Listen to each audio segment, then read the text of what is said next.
चलिए अब हेडिंग डालिए revision motion in a plane, motion in a plane. Okay बच्चों, इसमें से क्या आने वाला है, इसमें से प्रोजेक्टाइल इक्वेशन की सारी डेरिवेशंस आने वाली हैं मोशन इन अ प्लेन से, मोशन इन अ प्लेन। हाँ हर्षिता पढ़िए first scalar quantities. Scalar quantities are quantities with the magnitude only. Examples are distance, speed, mass, and temperature. ठीक, next. Vector quantity. Vector quantities are a quantity with magnitude and direction both. Example, the displacement, velocity, and acceleration. They obey special rule of vector algebra. Yes important, they obey special rule of vector algebra. ये vector algebra को follow करती हैं vector quantities, और scalar quantities किसको follow करती हैं, ये follow करती हैं स्केलर अलजेब्रा को, ये फॉलो करती हैं स्केलर अलजेब्रा को, और वेक्टर क्वांटिटीज फॉलो करती हैं वेक्टर अलजेब्रा को। नेक्स्ट पढ़िए third. A vector A multiplied by a real number pi is also a vector whose magnitude dependent upon whether pi is positive or negative. Whether lambda is positive और negative. देखिए अगर आपके पास कोई vector A है, अगर आप इसमें 2 का मल्टीप्लाई करते हो तो नया वेक्टर क्या बनेगा, 2 वेक्टर ए जस्ट डबल बनेगा, और अगर आप -2 का मल्टीप्लाई करोगे तो -2 वेक्टर ए बनेगा, मतलब पीछे बनेगा। तो डिपेंड करता आप किस पे मल्टीप्लाई कर रहे हो, पॉजिटिव से या नेगेटिव से। नेक्स्ट पढ़िए fourth, 2 vectors.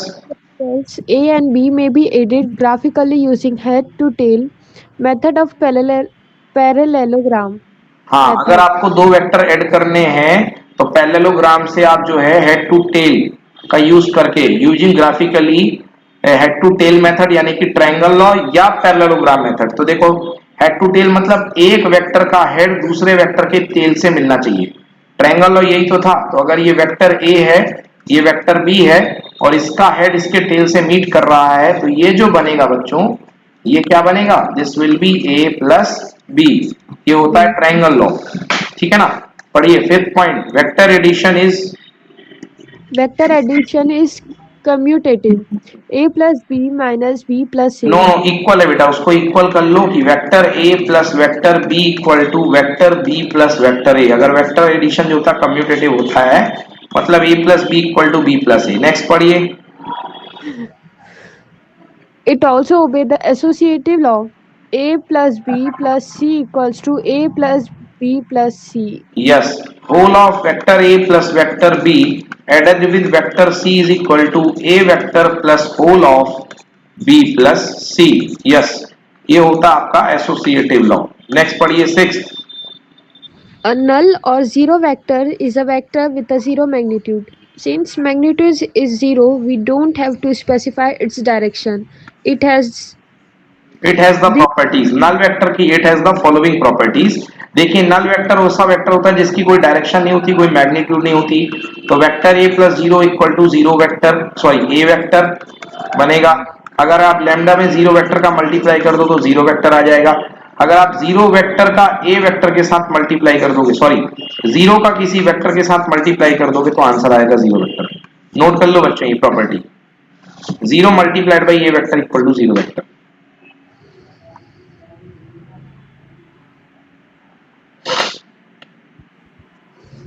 Done. Yes sir. चलिए अगला देखिए, पढ़िए Arshita, the subtraction. The subtraction of vector b from A is defined as the sum of A and minus b. A minus b equals to A plus minus, minus b. बिल्कुल सही। तो a minus B का मतलब होता है कि vector a में vector b का नेगेटिव ऐड करो, a प्लस माइनस बी। चलिए नेक्स्ट पढ़िए, ये वेक्टर a।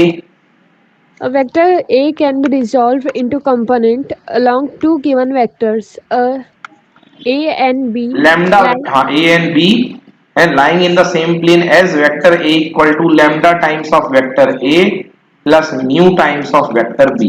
देखो मैंने ये वेक्टर a है, इसको मैंने रिजॉल्व किया है, ये वेक्टर a की डायरेक्शन है, ये वेक्टर b की डायरेक्शन है। तो a का कंपोनेंट क्या गिरेगा, लैम्डा वेक्टर a, और ये क्या गिरेगा, म्यू वेक्टर b। तो किसी भी वेक्टर को आप कुछ कंपोनेंट में ब्रेक कर सकते हो जहां लैम्डा और म्यू क्या है, रियल नंबर है। नेक्स्ट पढ़िए unit vector. A unit vector associated with the vector A has magnitude 1 and it's along the vector A. बिल्कुल सही। किसी वेक्टर की डायरेक्शन में यूनिट मैग्नीट्यूड का जो वेक्टर होता है उसको बोलते हैं हम यूनिट वेक्टर। तो ये बेटा ए कैप कहलाएगा, एन कैप नहीं कहलाएगा। तो ए कैप इक्वल टू किसी वेक्टर का cap equal to given vector upon उसका मैग्नीट्यूड, ये कहलाएगा ए कैप। नेक्स्ट पढ़िए द यूनिट वेक्टर्स।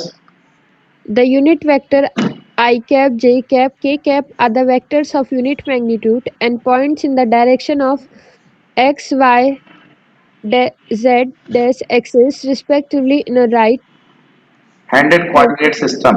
तो एक्स एक्सिस के अलोंग यूनिट वेक्टर होता है आई कैप, वाई एक्सिस के अलोंग होता है बच्चों जे कैप, और जेड एक्सिस के अलोंग यूनिट वेक्टर होता है के कैप। ये बनाते हैं right handed unit vector system. Next पढ़िए two vectors. Two vectors can be added geometrically by placing them head to tail. The vector connecting the tail of the first to the head of the second is vector sum or resultant vector. हाँ, तो पहला वाला रहेगा और इसके बाद ये रहेगा, इसका हेड इसके टेल से रहेगा और पहले वाले की टेल और दूसरे वाले के हेड से जो वेक्टर ज्वाइन होगा that will be a resultant vector. तो जो दो वेक्टर होगा वो होगा अपना रिजल्टेंट वेक्टर, जो पहले वाले की टेल और दूसरे वाले के हेड से ज्वाइन होगा। चलो अगला vector R. Vector R can be resolved into perpendicular component given as Rx and Ry along x and y axis respectively. respectively. Rx equals to R cos theta and Ry equals to R sin theta. इसको बोलते हैं resolving इन rectangular component. तो ये कोई vector are है, ये angle theta है, तो ये जो कंपोनेंट टूटेगा that is R X equal to R cos theta, और ऊपर की तरफ जो कंपोनेंट टूटेगा that is R Y equal to R sine theta. ये होगा एन एफिशिएंट। पढ़ो an efficient method. An efficient method for adding vectors is using method of components. Next पढ़िए 13 point. Unit vectors I, j and k have magnitudes of unity and are directed in the positive direction of x, y and z axis. सही बात है, x axis की तरफ आई cap जाता है, Y की तरफ जे कैप और जेड की तरफ के कैप जाता है। एक्स एक्सिस के यूनिट वेक्टर ही तो है एक्स वाई जेड एक्सिस के। The position vector.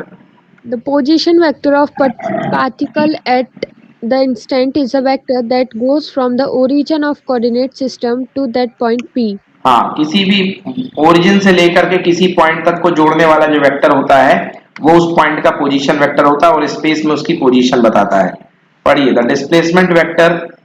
The displacement vector is equal to the final position vector minus the initial position vector. Yes, अगर आप P से लेके Q गए हुए हैं तो अगर आपको PQ वेक्टर बताना है तो PQ is equal to OQ vector minus OP vector. Next 16। Average velocity vectors is equal to the change in position vector divided by the corresponding time interval. Average velocity vector equal to change in position vector. Average velocity is equal to क्या होता है, V average vector equal to होता है change in displacement upon change in time. तो average velocity vector जो होगा वो displacement vector में चेंज के टाइम के साथ डिवीजन के इक्वल होगा, divided by corresponding time interval.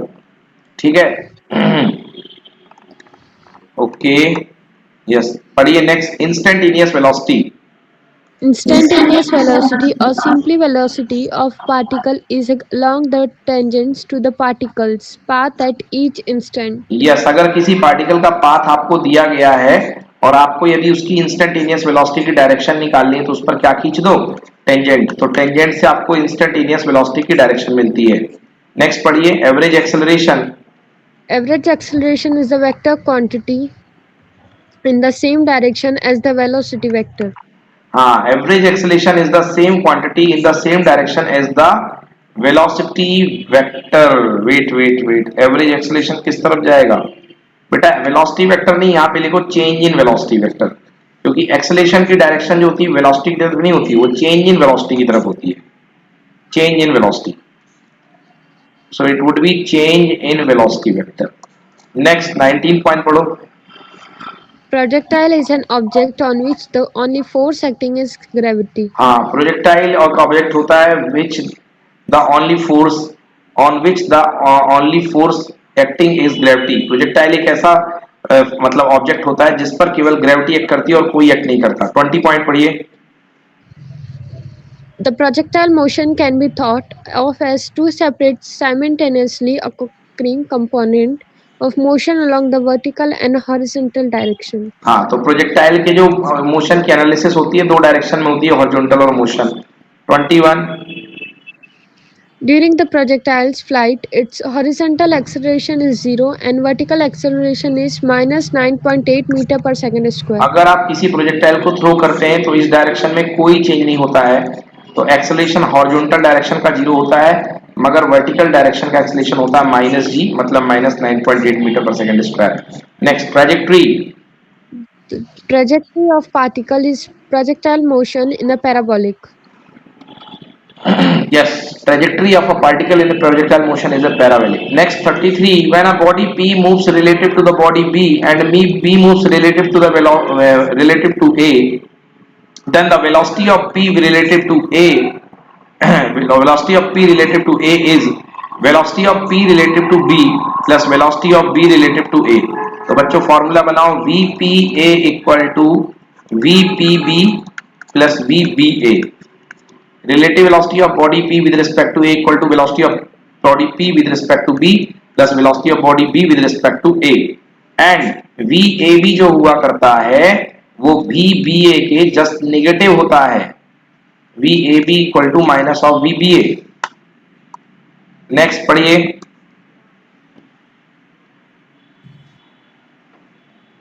When an object When an object follows a circular path at constant speed, the motion of the object is called uniform circular motion. circular motion, the The magnitude of acceleration AC circular centripetal acceleration AC जो हुआ करता है centripetal acceleration है ना, ये कितना होता है, that is equal to V square by R। The acceleration AC is always toward the center of the circle। जो acceleration की डायरेक्शन होती है हमेशा सेंटर की तरफ होती है। 26 पढ़िए। The average speed W is the angular speed omega, the rate of change of angular distance। What is angular speed? Is equal to rate of change of angular displacement। This is called average angular speed। Okay, it is related by the velocity बच्चों, V equal to लिख लो R omega, magnitude of velocity equal to R into omega। Okay, and acceleration कैसे related होता है, acceleration equal to omega square R। ये acceleration related होता है omega के साथ। ठीक है ना। If t is the time period of the revolution of the object in a circular motion and v is the nu is the frequency, then omega equal to कितना होता है 2 pi by r, sorry 2 pi by t, तो ये बन जाएगा 2 pi nu। Okay, 2 pi nu। तो v equals to क्या हो जाता है, v इक्वल्स टू होता है r ओमेगा, तो क्या हो जाएगा 2 pi nu r, ये बन जाएगा। And centripetal acceleration equal to कितना हो जाएगा ओमेगा स्क्वायर आर, तो वैल्यू पुट कर दो 2 पाई न्यू की, तो क्या आ जाएगा 4 pi square N square into R, nu square into R. ये बन गया आपका सेंट्रिपेटल एक्सेलरेशन। चलिए बच्चों, तो आज के लिए यहीं पर है, कल इसके सारे फॉर्मूले करेंगे हम टू डायमेंशन मोशन के, काफी सारे फॉर्मूले हैं, तो कल हम टू डायमेंशन मोशन के पूरे फॉर्मूले लगाएंगे। और आज हमने कंसेप्ट इसके कर लिए हैं, कल अपन इसके फॉर्मूले करेंगे। ठीक है।